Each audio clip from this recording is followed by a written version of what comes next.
Welcome to AAR pharmacy lectures. आज हम लोग डिस्कस करेंगे फार्माकोविजिलेंस रूल्स 2022। रूल नंबर 1 हमारे पास है short title, commencement and application. So short title इसका है कि pharmacovigilance rules 2022 commencement shall come into force at once, तो ये एक ही बार लागू हो जाएगा। और उसके बाद एप्लीकेशन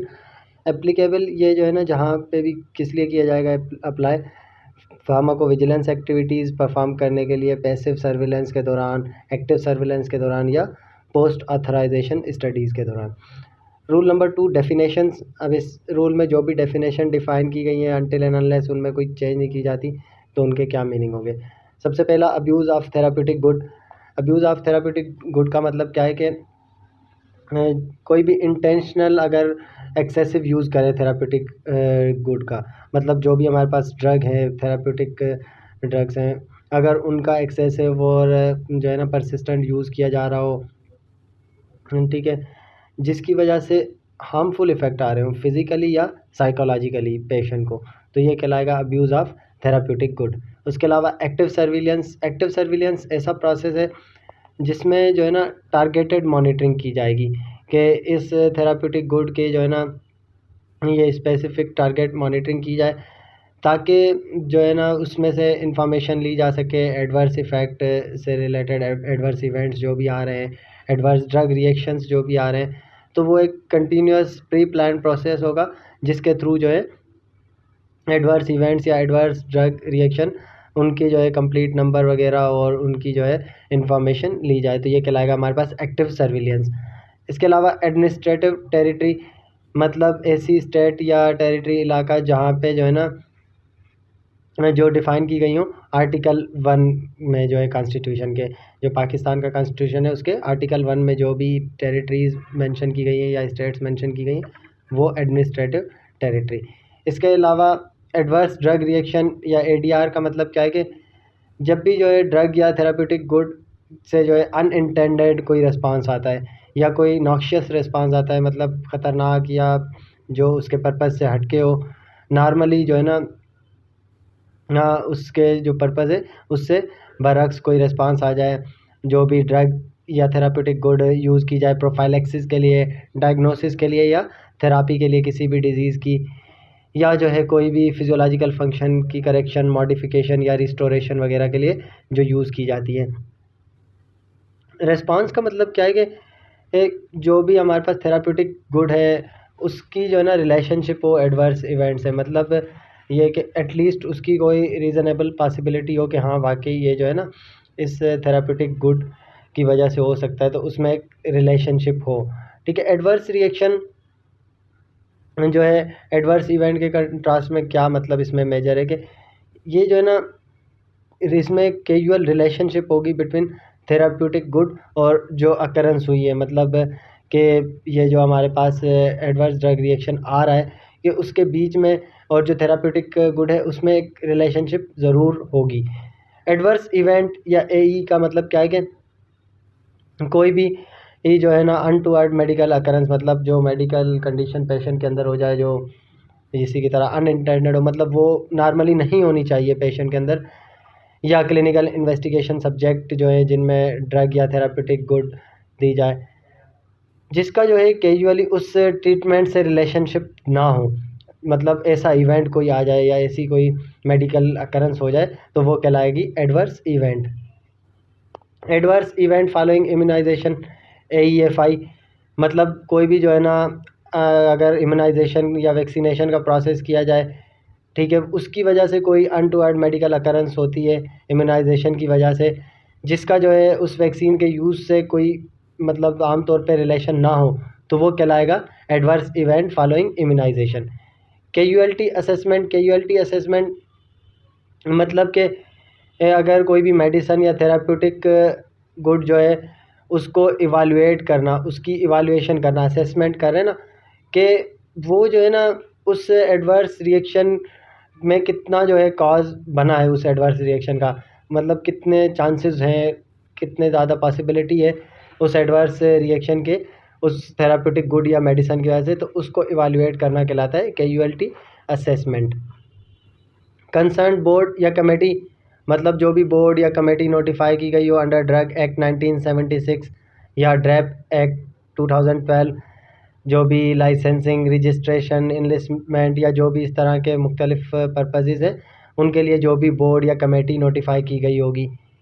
जिसके पास जो है ना उसके अलावा और फंक्शन क्या हो सकते हैं, थेराप्यूटिक गुड सेफ्टी से रिलेटेड जो है रेगुलेटरी एक्शंस या रिकमेंडेशन जो है उन्हें रेफ़र की जा सकें। डेटा लॉक पॉइंट, डीएलपी का मतलब क्या है कि कट ऑफ डेट जो दी जाती है, मतलब कि एक जो है ना जब भी इंटरनेशनल बर्थ डेट होती है, मतलब जब वो ड्रग फर्स्ट टाइम मार्केट में आई है, उस इंटरनेशनल बर्थ डेट के बाद जो डेट दी गई हो कि इस तारीख तक का जो है ना हम data benefit risk evaluation report के अंदर इंक्लूड करेंगे। फॉर एग्जांपल आज एक ड्रग आती है तो टाइम पीरियड दिया गया है 2 साल का, तो 2025 में आज की डेट जो है वो कट ऑफ डेट होगी, वो होगी डेटा लॉक पॉइंट, मतलब आज के दिन फिर जो है वो डेटा लॉक कर दिया जाएगा। जितना भी इस 2 साल के पीरियड में मिला होगा जो है बेनिफिट्स टू रिस्क इवैल्यूएशन के लिए, तो वही डेटा जो है इंक्लूड किया जाएगा सिर्फ रिपोर्ट में, तो वो कहलाती है डेटा लॉक पॉइंट। इसके अलावा ICSR individual case safety report, मतलब एक इंडिविजुअल पेशेंट से रिलेटेड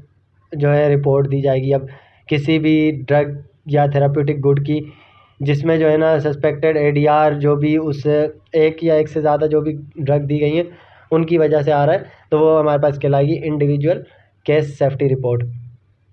इंडिविजुअल नाम है तो इसीलिए इंडिविजुअल पेशेंट। इसके अलावा सेफ्टी रिपोर्ट मतलब जो भी ड्रग है, ड्रग हम दे रहे हैं या थेराप्यूटिक गुड दे रहे हैं, उससे रिलेटेड जो एडवर्स ड्रग रिएक्शंस आ रहे हैं उस ड्रग की एडमिनिस्ट्रेशन की वजह से, उस पर जो रिपोर्ट दी जाए वो कहलाएगी ICSR। इंटरनेशनल बर्थ डेट या IBD हम किसे कहते हैं कि जो भी डेट है पहली बार जब मार्केट अप्रूवल आया है ड्रग का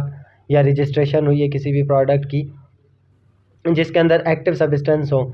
तो जब भी दुनिया में या किसी कंपनी में या किसी जो है ना मुल्क में किसी भी ड्रग को इस तरह की ग्रांट या रजिस्ट्रेशन अप्रूवल जब भी मिलता है तो वो कहलाती है international birth date. Medication error का मतलब क्या है कि कोई भी प्रिवेंटेबल इवेंट, मतलब उसे हम नॉर्मली प्रिवेंट कर सकें, जो अगर प्रिवेंट ना किया जाए तो वो इनअप्रोप्रिएट मेडिकेशन यूज़ की तरफ लीड कर सकता है या पेशेंट हार्म की तरफ लीड कर सकता है, तो वो कहलाता है मेडिकेशन एरर।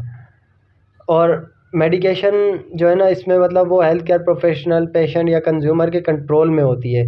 मतलब वो जो है इस एरर को कंट्रोल कर सकते हैं, या तो हेल्थ केयर प्रोफेशनल होगा या पेशेंट या जो कंज्यूमर है उनमें से कोई भी जो है इसको कंट्रोल कर सकते हैं। Misuse of therapeutic good, misuse of therapeutic good का मतलब क्या है कि ऐसी सिचुएशन जहाँ पे जो है थेराप्यूटिक गुड या ड्रग जो भी हमारी है वो इंटेंशनली या इनअप्रोप्रिएटली यूज़ की जाए, मतलब उसकी जो थेराप्यूटिक इन्फॉर्मेशन है जो भी रजिस्टर्ड है उससे हट के उसको इंटेंशनली या इनअप्रोप्रिएटली यूज़ किया जाए, तो वो हमारे पास कहलाता है misuse of therapeutic good. National pharmacovigilance centre NPC, मतलब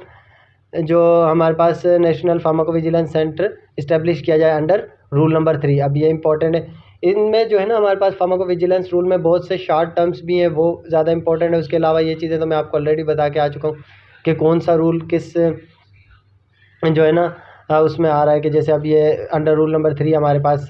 नेशनल फार्माकोविजिलेंस सेंटर बनाया जाता है। तो इस तरह की चीज़ें इंपॉर्टेंट हाईलाइट करते रहें और अपने पास नोट ज़रूर करें। इसके अलावा occupational exposure to a therapeutic good, मतलब क्या है कि कोई भी प्रोफेशनल या नॉन प्रोफेशनल ऑक्यूपेशन जहाँ पे उस थेराप्यूटिक गुड से एक्सपोजर हो रहा हो, ठीक है। बहुत से प्रोफेशनल जैसे अगर कोई फार्मास्यूटिकल इंडस्ट्री में काम कर रहा है तो वहाँ पे उसका जो है ना उस थेराप्यूटिक गुड से इंटरेक्शन हो रहा है, एक्सपोजर हो रहा है, वो एक्सपोज हो रहा है। कोई किसी हॉस्पिटल में काम कर रहा है, वहाँ पे ड्रग्स जो है ना डाइल्यूट कर रहा है, डाइल्यूशंस बना रहा है या और बहुत सी चीज़ें इस तरह की, तो उसमें जो है वो उस थेराप्यूटिक गुड से एक्सपोज हो रहा है, तो ये कहलाता है हमारे पास occupational exposure to therapeutic good. Off label use का मतलब क्या है कि कोई भी जो मेडिसन है उसका अप्रूव्ड जो कंडीशन होती है, मतलब जो डायरेक्शन या approved indication, approved age group या अप्रूव्ड डोजेज फॉर्म, इस तरह से जो भी रूट ऑफ एडमिनिस्ट्रेशन सारी चीज़ें आ जाएंगी, उससे हट के जो यूज़ किया जाए तो वो कहलाता है ऑफ लेबल यूज़। मतलब कि अब फॉर एग्जांपल कोई ड्रग जो है ना वो एक स्पेसिफिक एज ग्रुप में नहीं यूज़ करनी, उनमें यूज़ की जा रही है, वो ऑफ लेबल हो जाएगा। कोई ड्रग जो है उसकी इंडिकेशन नहीं है, वो ADR है, उसको एज आ इंडिकेशन यूज़ कर लिया जाता है। तो इस तरह से बहुत सी चीज़ें होती है कि जो उसकी जो है ना अप्रूव नहीं हो FDA की तरफ से, या जो भी एडमिनिस्ट्रेशन है उनकी तरफ से अप्रूव ना हो, वो वाला जो यूज़ किया जाए तो वो कहलाता है of label use. Overdose of therapeutic good का मतलब क्या है कि जो भी थेराप्यूटिक गुड की क्वांटिटीज़ हैं उससे ज़्यादा एडमिनिस्टर कर दी जाए, ठीक है। जो भी मतलब क्यूमुलेटिव डोज है वो मैक्सिमम रिकमेंडेड डोज से ज़्यादा बन रहा है जो भी थेराप्यूटिक गुड का बताया गया है। फॉर एग्जांपल हम पैरासिटामोल की मिसाल ले लेते हैं, तो ये हमारे पास 4 ग्राम पर डे मैक्सिमम डोज है, तो अगर उससे ज़्यादा दे दिया जाता है तो ये कहलाएगा ओवरडोज ऑफ थेराप्यूटिक गुड। मतलब जो रिकमेंडेड डोज है उससे अगर ऊपर चला जाए मैक्सिमम रिकमेंडेड डोज से। पैसिव सर्विलेंस का मकसद क्या है कि ऐसा प्रोसेस जिसमें जो है हेल्थ केयर प्रोफेशनल या पेशेंट वो जो है स्पॉन्टेनियस रिपोर्ट भेजेंगे एडवर्स ड्रग रिएक्शन से रिलेटेड या एडवर्स इवेंट से रिलेटेड, किसी भी एक या एक से ज़्यादा थेराप्यूटिक गुड की जो एडमिनिस्टर की गई हैं। अब उस एडमिनिस्ट्रेशन के बाद कोई भी इस तरह का अगर एडवर्स ड्रग रिएक्शन या एडवर्स इवेंट होता है तो वो हेल्थ केयर प्रोफेशनल या पेशेंट जो है उसकी रिपोर्ट भेजे अथॉरिटी को, रेगुलेटरी अथॉरिटी जो भी है, तो वो कहलाएगा passive surveillance. Periodic benefit risk evaluation report PBRER, ये ऐसा डॉक्यूमेंट है जिसमें जो है ना पीरियडिक कॉम्प्रिहेंसिव कंसाइज और क्रिटिकल एनालिसिस होती है किसी भी न्यू या जो है ना इमर्जिंग इंफॉर्मेशन की, जो भी थेराप्यूटिक गुड से रिलेटेड होंगे, मतलब उसकी जो भी रिस्क और उसकी बेनिफिट्स, मतलब एक ड्रग है उसके फ़ायदे भी देखें और उसके नुकसान भी देखें, उनसे रिलेटेड मतलब कि भाई इसका रिस्क टू बेनिफिट क्या वो आ रही है रिपोर्ट, तो वो जो है कहलाती है हमारे पास PBRER। मतलब इसमें एक टाइम के साथ साथ पूरी कॉम्प्रिहेंसिव कंसाइज क्रिटिकल एनालिसिस होती है, ये सारी इन्फॉर्मेशन जो भी रिस्क पे होंगी थेराप्यूटिक गुड की, ठीक है। कोई भी जो अप्रूव्ड कंडीशन इंडिकेशन है या कंडीशन के लिए है कि भाई इस कंडीशन में ये ड्रग देनी है, ताकि जो है overall benefit to risk profile जो है उसको और ज़्यादा वो अप्रेज किया जा सके कि भाई अब ये हमने जो है फर्दर इसकी एवालुएशन की है। इसके अलावा फार्माकोविजिलेंस का मतलब क्या है कि हम जो है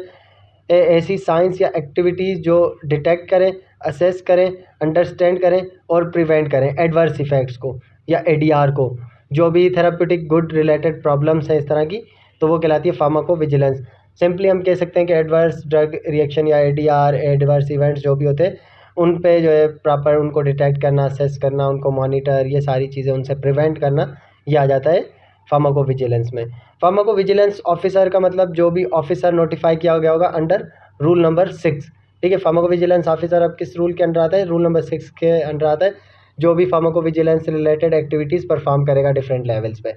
फार्माकोविजिलेंस सिस्टम का मतलब क्या है कि ऐसा सिस्टम जो रजिस्ट्रेशन होल्डर यूज़ करें ताकि वो जो है अपनी टास्क और रिस्पॉन्सिबिलिटी जो भी इस रूल में बताई गई हैं उन्हें पूरा करने के लिए यूज़ करें, ठीक है। और ताकि जो है ना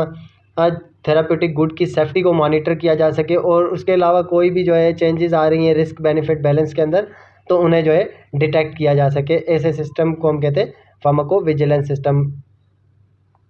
pharmacovigilance risk assessment expert committee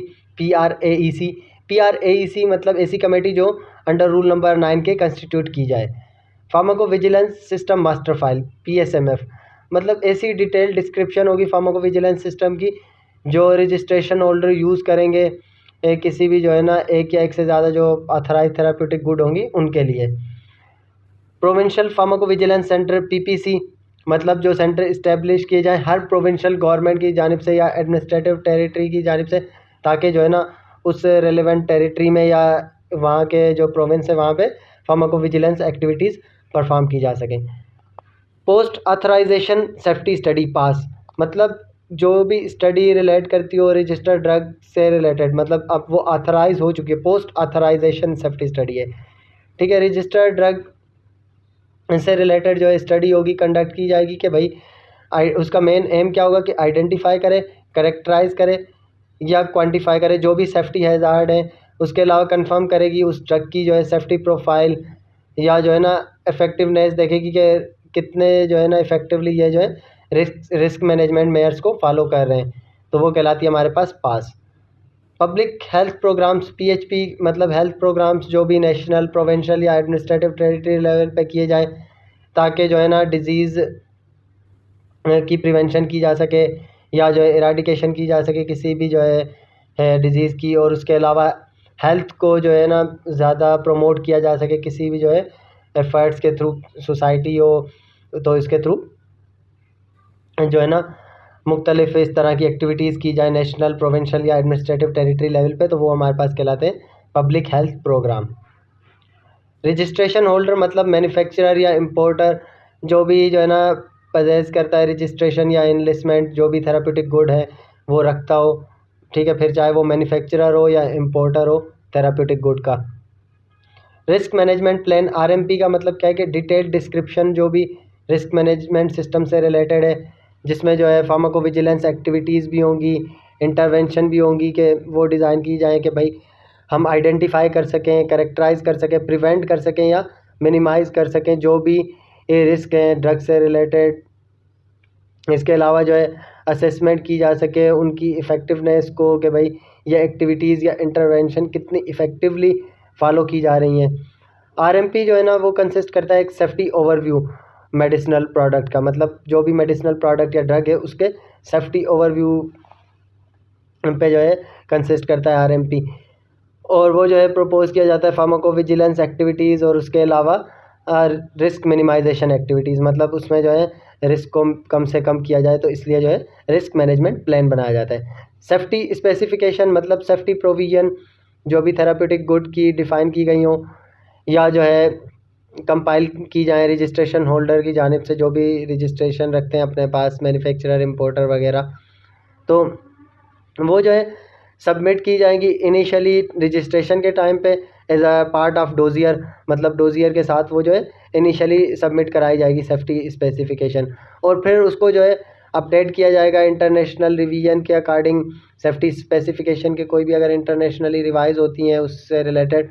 active ingredient से रिलेटेड, तो उससे को जो है अपडेट किया जाएगा अकॉर्डिंगली नेशनल रेगुलेटरी डिसीजन के मुताबिक। सीरियस एडवर्स रिएक्शन या सीरियस एडवर्स इवेंट मतलब कोई भी जो है अनटूवर्ड मेडिकल अकरेंस डोज से रिलेटेड हो, पेशेंट डेथ काज कराए, एक तो मतलब इतनी सीरियस हो कि या तो पेशेंट डेथ करा दे या लाइफ थ्रेटनिंग कंडीशन हो, या इसके अलावा इन पेशेंट हॉस्पिटलाइजेशन हो जाए उसकी वजह से पेशेंट की, या जो है ऑलरेडी हॉस्पिटलाइज पेशेंट है तो उसमें जो है हॉस्पिटलाइजेशन को प्रोलॉन्ग कर दिया, या जो है कोई डिसेबिलिटी काज करा दी पेशेंट के अंदर, कोई इनकेपेसिटी हो जाती है पेशेंट के अंदर, या जो है कंजेनाइटल एनॉमली हो जाए, बर्थ डिफेक्ट वगैरह काज करा दे, ठीक है, तो ये सब हमारे पास आ जाते हैं सीरियस एडवर्स रिएक्शन या serious adverse event. Signal, signal का मतलब कोई भी जो रिपोर्टेड इन्फॉर्मेशन होती है कि भाई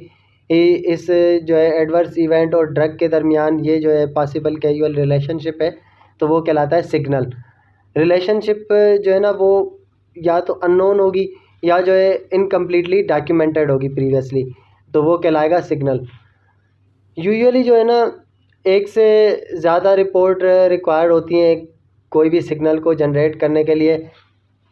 वो डिपेंड करता है कि जो है ना इवेंट कितना ज़्यादा सीरियस है, उसके अलावा इन्फॉर्मेशन जो हमें मिली है वो कितनी क्वालिटी वाली है, या आया कितना सीरियस हमारे पास मैटर है, या इवेंट जो भी हो रहा है कोई भी एडवर्स इफ़ेक्ट आ रहा है वो कितना ज़्यादा सीरियस है। फिर जो है पब्लिकेशन जो होती है सिग्नल की यूजुअली उसको जो है रिव्यू किया जाता है, या एक्शन लेने से पहले जो है प्रॉपर रिव्यू किया जाएगा, उसके बाद जो है उसको इम्प्लीमेंट किया जाएगा या उस पर कोई एक्शन लिया जाएगा। Significant safety issues, significant safety issues में जो है हमारे पास क्या क्या इंक्लूड होते हैं। सबसे पहला, अगर कोई भी जो है मॉडिफिकेशन हो या रिमूवल हो अप्रूव्ड इंडिकेशन में, ठीक है, जो भी ड्रग की अप्रूव्ड इंडिकेशन थी उसमें कोई मॉडिफिकेशन हुई है या वो इंडिकेशन कम्प्लीटली रिमूव कर दी गई है सेफ्टी रीजंस की वजह से, एक जो है प्रॉपर साइंटिफिक एविडेंस मौजूद है उसके अगेंस्ट, तो उसकी वजह से अगर कोई भी कंडीशन मॉडिफाई या रिमूव की गई है तो वो हमारे पास सिग्निफिकेंट सेफ्टी इश्यूज़ में आ जाती है, ठीक है, जो प्रीवियसली जो है साइंटिफिकली इस्टेब्लिश ना की गई हो क्लिनिकल ट्रायल्स के थ्रू। इसके अलावा कोई कंट्राइंडिकेशन जो है ऐड की गई है ड्रग की, वो भी हमारे पास सिग्निफिकेंट सेफ्टी इश्यूज़ में आ जाती है। इसके अलावा मेजर कोई चेंजेस की जाएँ, warnings, precaution, adverse reaction statement वगैरह में, जो भी प्रोडक्ट की इंफॉर्मेशन है सेफ्टी रीजन से रिलेटेड कंट्री के अंदर जहाँ भी मतलब थेराप्यूटिक गुड मार्केट की जा रही है,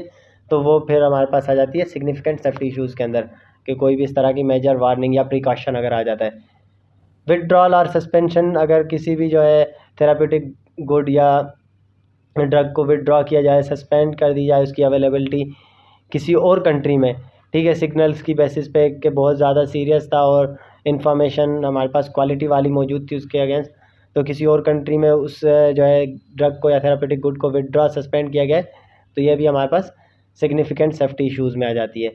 इसके अलावा इश्यूज जो भी आइडेंटिफाई किए जाए रजिस्ट्रेशन होल्डर की तरफ से, जो भी रजिस्ट्रेशन होल्डर है, इम्पोर्टर या मैन्युफैक्चरर वगैरह,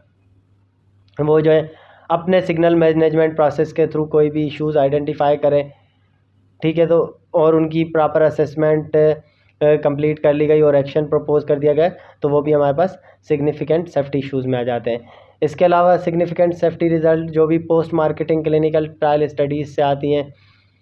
इसके अलावा सेफ्टी इश्यूज़ मिस इन्फॉर्मेशन की वजह से, मतलब थेराप्यूटिक गुड की इन्फॉर्मेशन में कोई ऐसी इन्फॉर्मेशन है जो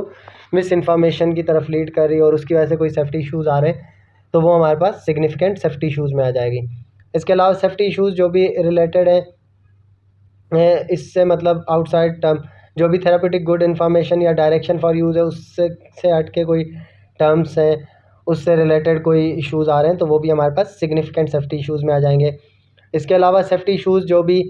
क्वालिटी से रिलेटेड हो, रॉ मटेरियल जो भी यूज़ किया गया थेराप्यूटिक गुड के लिए, उस रॉ मटेरियल की जो क्वालिटी है उससे रिलेटेड सेफ्टी इश्यूज़। इसके अलावा क्वालिटी डिफेक्ट हो या कोई एडल्ट्रेशन हो जाए, कंटामिनेशन या स्प्यूरियस थेराप्यूटिक गुड आ जाए जिसकी वजह से सीरियस एडीआरस हो रहे हों रिपोर्ट, तो ये भी हमारे पास जो है सीरियस सेफ्टी इश्यूज़ में आ जाते हैं। इसके अलावा इशू जो भी जो है ना रजिस्ट्रेशन होल्डर कंसिडर करे कि वो जो है direct health professional communication DHPC निकाल रहा है, उसकी वजह से किसी भी कंट्री के अंदर जहाँ पे वो थेराप्यूटिक गुड मार्केट की जा रही हो, तो वो भी हमारे पास सीरियस सेफ्टी इश्यूज़ में आ जाती है। सॉलिसिटेड रिपोर्ट हमारे पास क्या होती है कि ऐसी रिपोर्ट जो ऑर्गेनाइज डेटा कलेक्शन सिस्टम से ड्राइव की गई हो, जिसमें जो है क्लिनिकल ट्रायल्स हमारे पास आ जाते हैं, ये ऑर्गेनाइज डेटा है, कोई रजिस्ट्री है, post approval name patient use programme, इसके अलावा कोई और पेशेंट सपोर्ट प्रोग्राम है, डिजीज़ मैनेजमेंट प्रोग्राम है, कोई सर्वे है पेशेंट से रिलेटेड या हेल्थ केयर प्रोवाइडर्स की तरफ से कोई सर्वे है, या इन्फॉर्मेशन गैदर की गई है एफिकेसी या पेशेंट कंप्लाइंस से रिलेटेड, तो ये हमारे पास कहलाती है सॉलिसिटेड रिपोर्ट। स्पॉन्टेनियस रिपोर्टिंग मतलब जो है एक सिस्टम जहाँ पे जो है केस रिपोर्ट किया गया हो एडवर्स ड्रग इवेंट से रिलेटेड वॉलेंटरली, मतलब वो किसी हेल्थ केयर प्रोफेशनल ने या जो है रजिस्ट्रेशन होल्डर ने जो है रेगुलेटरी अथॉरिटी जो भी नेशनल लेवल पे उसको रिपोर्ट किया गया हो केस या कोई एडवर्स इवेंट, तो वो हमारे पास कहलाती है स्पॉन्टेनियस रिपोर्टिंग। या इसके अलावा unsolicited communication health care professional या कंज्यूमर की जानिब से कंपनी को, रेगुलेटरी अथॉरिटी को या कोई और ऑर्गेनाइजेशन जैसे WHO वगैरह है, पॉइजन कंट्रोल सेंटर है, ठीक है, उनको कोई भी इस तरह की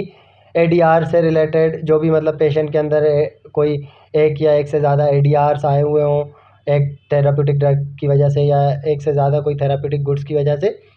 ठीक है, जो प्रीवियसली मतलब कोई इस तरह की ऑर्गेनाइज्ड स्टडी जो होती हैं जैसे क्लिनिकल ट्रायल्स वगैरह रजिस्ट्री, इनसे ड्राइव ना किया गया हो, डायरेक्ट दिया गया हो, तो वो हमारे पास स्पॉन्टेनियस रिपोर्टिंग में आ जाती है। इसके अलावा थेराप्यूटिक गुड सेफ्टी अलर्ट, मतलब जो भी safety information alert specific audience के लिए इशू की जाएगी नेशनल फार्माकोविजिलेंस सेंटर की जानिब से या प्रोविंशियल फार्माकोविजिलेंस सेंटर की जानिब से। इसके अलावा थेराप्यूटिक गुड सेल पॉइंट, मतलब जो है कोई भी पॉइंट हो जहाँ पे जो है ड्रग की सेल होती हो या थेराप्यूटिक गुड्स जो हैं वो सेल की जाती हो, ठीक है, इंडिविजुअल ड्रग रूल्स में डिफ़ाइन की गई हो उस प्रोविंस के या एडमिनिस्ट्रेटिव टेरिटरीज़ के, जैसे मेडिकल स्टोर, फार्मेसी या होलसेल सेटअप वगैरह आ जाते हैं। अनएक्सपेक्टेड एडवर्स रिएक्शन, मतलब कोई भी जो है एडवर्स रिएक्शन जिसकी जो है नेचर या सीवियरिटी जो है ना वो डोमेस्टिक लेबलिंग, मतलब जो उसका लेबल है या मार्केट ऑथराइजेशन है या एक्सपेक्टेड जो है ना उससे मिलती हुई ना हो, तो वो कहलाएंगे हमारे पास अनएक्सपेक्टेड एडवर्स रिएक्शन। मतलब जो already market authorise adverse reaction है या लेबल के अंदर मौजूद है, उनसे हटके कोई इस तरह का अगर आ जाता है थेरापेटिक गुड की वजह से एडवर्स रिएक्शन, तो वो हमारे पास अनएक्सपेक्टेड में आ जाता है।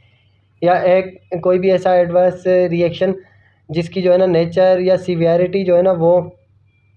एप्लीकेबल जो प्रोडक्ट इन्फॉर्मेशन है या सेफ्टी स्पेसिफिकेशन है जो भी रजिस्टर थेराप्यूटिक गुड की उसके मुताबिक ना हो, मतलब उसमें जो सीवियरिटी या नेचर बताई गई है एडवर्स रिएक्शन की वैसी ना हो, तो वो हमारे पास कहलाते हैं अनएक्सपेक्टेड एडवर्स रिएक्शन। बहुत शुक्रिया वीडियो लेक्चर को देखने का। नेक्स्ट इंशाल्लाह हम नेशनल फार्माकोविजिलेंस सेंटर से आगे कंटिन्यू करेंगे।